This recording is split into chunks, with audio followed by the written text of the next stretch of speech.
ನಮ್ಮ ಶಿವಮೊಗ್ಗ ವೈವಿಧ್ಯ ಸಂಸ್ಕೃತಿಯ ಬೀಡು. ಹಲವಾರು ಐತಿಹಾಸಿಕ, ಪೌರಾಣಿಕ ಹಾಗೂ ನೈಸರ್ಗಿಕ ರಮಣೀಯ ತಾಣಗಳಿವೆ. ಅವುಗಳಲ್ಲಿ ಚಂದ್ರಗುತ್ತಿ ಅತ್ಯಂತ ಶಕ್ತಿಯುತ ದೇವಾಲಯವಾಗಿದೆ. ಇಲ್ಲಿಯ ವಿಶೇಷ ಏನು ಗೊತ್ತಾ?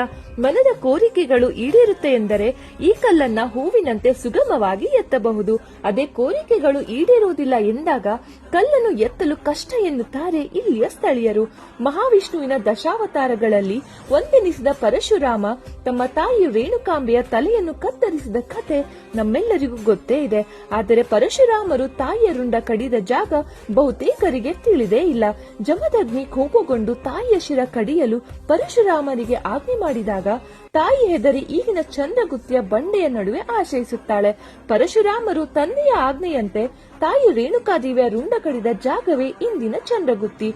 ಚಂದ್ರಗುಪ್ತರು, ಕದಂಬರು, ಕೆಳದಿ ನಾಯಕರು ಆಳಿದ ಈ ದೇವಾಲಯ ಶಿವಮೊಗ್ಗ ಜಿಲ್ಲೆಯ ಸೊರಬ ತಾಲೂಕಿನಲ್ಲಿದೆ. ಈ ಶ್ರಾವಣದಲ್ಲಿ ತಾಯಿಯ ಆಶೀರ್ವಾದ ಪಡೆದುಕೊಂಡು ಇದೇ ತರದ ವಿಡಿಯೋಸ್ಗಾಗಿ ಆರ್ಯನ್ ಕಿಂಗ್ಡಮ್ ಪೇಜ್ ನ ಫಾಲೋ ಮಾಡಿ.